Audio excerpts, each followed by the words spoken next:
najnowsze osiągnięcie techniczne zostało zdradzone przez pilota wojskowego. Sądzili, że ja wiedziałem i spotykałem się osobiście z tym zdrajcą, który uciekł. Byłem kompletnie zdezorientowany.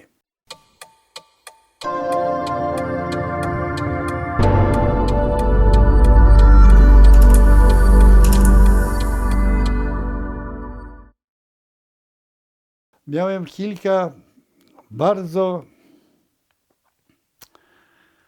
niebezpiecznych i przykrych wydarzeń.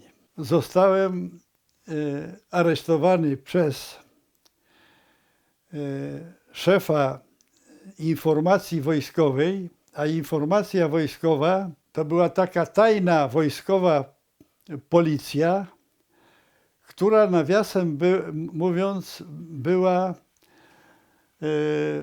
oddziałem NKWD w Wojsku Polskim.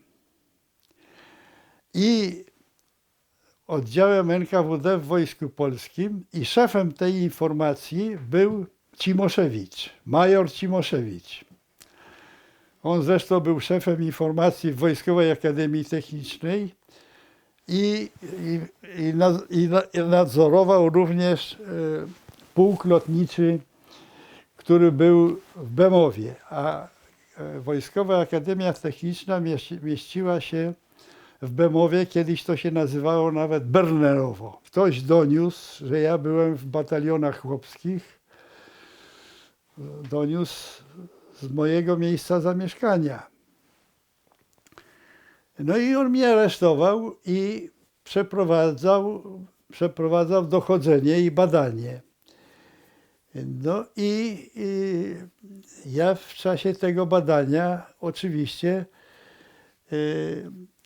broniłem się jak mogłem. Najpierw mówiłem, że bataliony chłopskie to nie były faszystowskie, bo on mi zarzucał, że ty byłeś faszystą i tak dalej.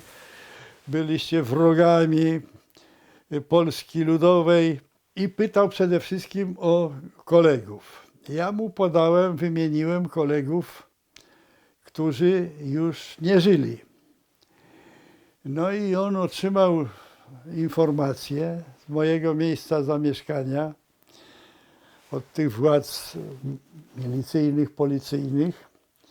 No i wezwał mnie i mówi, ty nie taki synu, nie tak dalej, tam przeklinał, walił mnie pistoletem w kark, jak ja mu tam tłumaczyłem, wyjaśniałem, to on mówi, co ty mi chcesz tutaj, chciałeś mnie oszukać i mi tutaj fałszywe nazwiska, mówi, co to mnie nieżyjący interesują, musisz powiedzieć mi i wymienić nazwiska tych, którzy żyją. I ja mu nie podałem tych nazwisk, mówi, nie mam, nie wiem, już nie pamiętam i tak dalej. Więc on mnie strasznie przeklinał, walił tutaj w kark, bo przesłuchanie odbywało się w ten sposób, że przy biurku siedział oficer, jego oficer. Ja siedziałem z drugiej strony biurka, twarzą do tego oficera, a Cimoszewicz siedział dalej w pokoju, z tyłu i zadawał pytania, bo szczegóły tam zapisywał ten oficer. A on włączał się, zadawał pytania, no i czasami walił po głowie. Po pewnym czasie mnie zwolnił, no i dalej chodziłem na studia. Ale miał miejsce jeszcze taki przypadek. Franciszek Jarecki w czasie lotów kontrolnych na wybrzeżu nad Bałtykiem uciekł i wylądował na wyspie Bornholm i później został przewieziony do Stanów Zjednoczonych. Jarecki uciekł na samolocie odrzutowym, które były nowością w systemie uzbrojenia, w systemie lotnictwa wtedy w Związku Radzieckim. I my mieliśmy właściwie jeden pułk lotniczy w Bernerowie. No i tam był Jarecki i Jarecki akurat był na kontroli na Wybrzeżu. I stamtąd uciekł. Najnowsze osiągnięcie techniczne zostało zdradzone przez pilota wojskowego. No i dlatego to wywołało wielkie oburzenie ze strony władz tych NKWD i Policji Informacji Wojskowej i dlatego tak ostro zachowali się w stosunku do mnie, bo sądzili, że ja wiedziałem i spotykałem się osobiście z tym zdrajcą, który uciekł do Danii i w ogóle do Stanów Zjednoczonych, przekazał ten egzemplarz pistoletu, tego samolotu. Wtedy, kiedy byłem wezwany na przesłuchanie, to nie wiedziałem o tym wypadku. On pyta mnie, co ja robiłem tego i tego dnia, tego wieczoru. Ja mówię, że ja tego wieczoru to odwiedziłem moją koleżankę z gimnazjum, która mieszkała w akademiku przy ulicy Madalińskiego. No mówię, że odwiedzałem je. Co tego, co mnie chcesz ze mnie robić idiotę, mówi tego, zaczął tam krzyczeć, powiedz, co byłeś i co robiłeś. No ja mu dalej mówię, że byłem tam i później przyjechałem wieczorem i byłem już na miejscu w Koszarach w Wojskowej Akademii Technicznej. Co mi tego, ty taki, nie taki synu i tak dalej, mnie tam przekonuje, czasami no, szlak go trafia, to mnie przychodzi i wali po głowie. W końcu mnie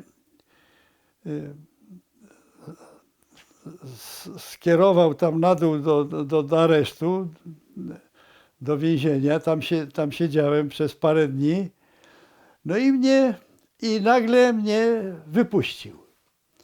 I nie wiedziałem dlaczego. Musiałem napisać oświadczenie, że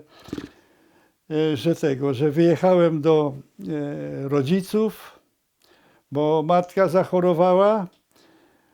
No i mnie puścił. Masz tak mówić, mówi, jak pójdziesz tam i będziesz na tym, to masz tak mówić, że wyjechałeś do rodziców. Ale nic nie wiedziałem, o co tu chodzi. W dalszym ciągu byłem kompletnie zdezorientowany. Po 50 latach było spotkanie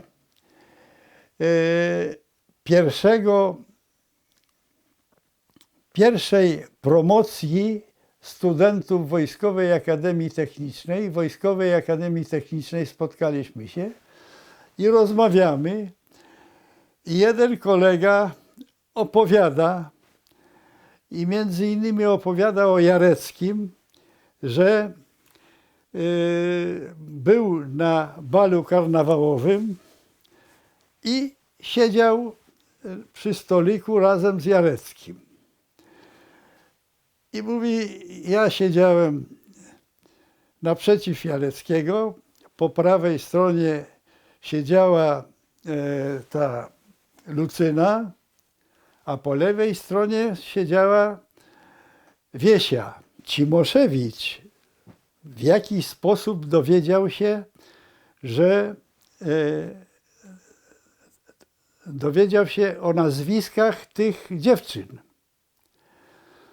No i one powiedziały, że one z Jareckim były na tym balu i że był słuchacz w mundurze wojskowym o imieniu Zbyszek. No i dlatego ja zostałem aresztowany. Ale o tym dowiedziałem się, że ja nie byłem tam i że oni mnie prześladowali, nie mając żadnego uzasadnienia i dowodu, po 50 latach, bo opowiedział tą historię ten kolega. Ja byłem absolutnie niewinny, bo nie byłem na tej zabawie karnawałowej. Natomiast był na tej zabawie Zbyszek, ale nie Zaborowski.